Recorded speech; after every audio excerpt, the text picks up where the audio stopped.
Hivi vijana wa kisasa mna nini nyie jamani? Sisi zamani tulikuwa tunaoa, tunaishi na wanawake mpaka wawili, lakini sasa hivi naona maajabu makubwa sana. Vijana wa sasa hivi mke mmoja anamshinda na wa leo, kesho amemuacha. Zamani tulikuwa hatuwachi, zamani tunaongeza mke. Mna matatizo gani jamani? Acheni kula mayai. Chipsi mayai hiyo inawapa shida vijana wangu.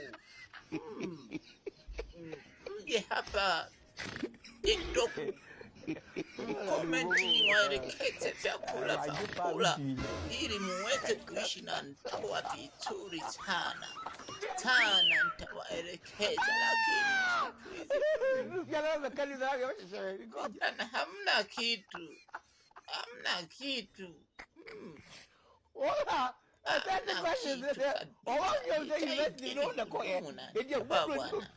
Ongeze wanawake, sio mnaacha.